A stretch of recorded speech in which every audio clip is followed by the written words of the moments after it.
Hello and welcome to Bingham Group's Big Three top headlines for Austinites and those interested in our city. Here's our Big Three stories for today.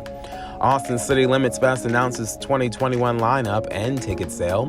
COVID rules are loosened for Austin live music and events. And Austin appears close to winning that $17 billion Samsung plant. This is the Big Three. And we start here today. Tickets for the first weekend of the Austin City Limits Music Festival sold out an hour after they went on sale Thursday.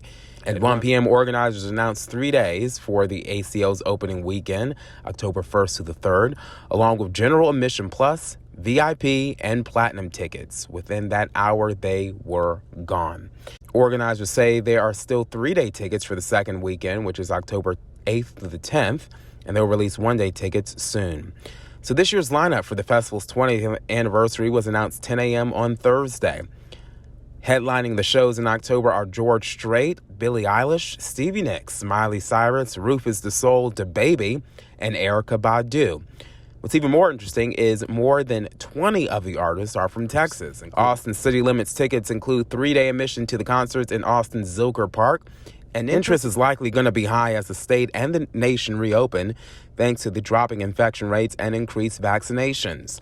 In-person events for this year's festival, along with several others in Austin and nationwide, were canceled due to the ongoing COVID-19 pandemic. While ACO held its entirely online 2020 festival via a YouTube lineup of past performances, this year's events will showcase a return to form. The 2021 events will coincide with the 20th anniversary of the festival. In keeping with the same story of live music, Austin's ailing live music and arts scenes have been hurting in the pandemic. But as more and more Central Texans get vaccinated and COVID-related hospitalizations wane, the city known for its live music is priming itself for a return to relative normalcy. As part of that process, the Austin Center for Events announced Wednesday it's revising the health and safety requirements laid out in March for organizing events. Starting next week, officials said, event organizers applying for permits won't have to require attendees to prove they're vaccinated. On top of that, city officials said permit applicants can anticipate changes to the social distancing requirements and masking requirements. In the announcement, Austin Public Health's interim medical director, Dr. Mark Escott, said the city's vaccination rates factored into the decision to loosen event rules. Dr. Escott said, now that we have vaccines widely available in our community, more than 50% of our population has taken advantage of that opportunity. We're able to relax our guidelines and our rules. He went on to say, as we continue along this positive path, many people may return to their normal activities and more special events will begin taking place. The announcement comes as large-scale music festivals and events gear up.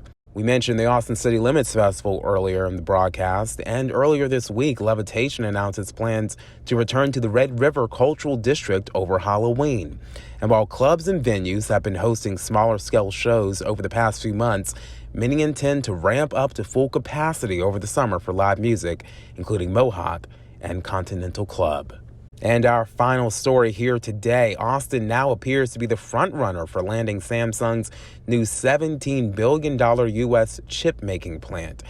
Citing unnamed sources, South Korea's Electronic Times reports that Samsung has picked Austin over the Phoenix area and upstate New York for the massive project.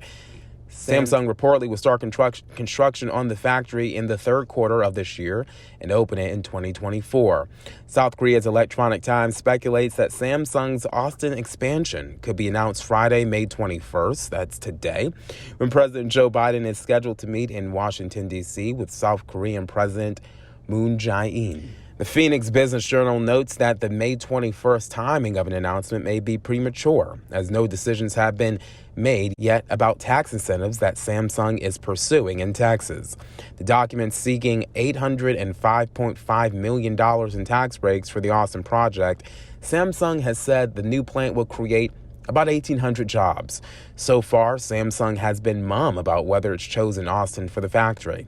Last month, the Greater Austin Chamber of Commerce indicated Austin was still in the running for the Samsung plant.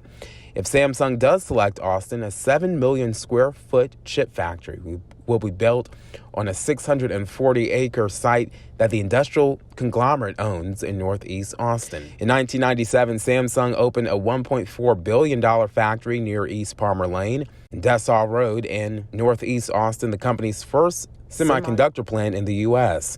10 years later, Samsung opened a $3.5 billion chip-making plant at the same location. In 2016, Samsung said it would spend $1 billion to upgrade its 300-acre Austin manufacturing complex. It was reported back in December that Samsung, which held a 12.4% share of the global semiconductor market in 2020, views Austin as playing a vital role in wooing orders from the American tech companies. Well, thanks so much for listening to the Big Three from the Bingham Group. We'd appreciate your comments, your likes, and your reshares, and make sure you follow this account right here for regular updates. You have a great weekend, and we will see you on Monday for our next Big Three segment.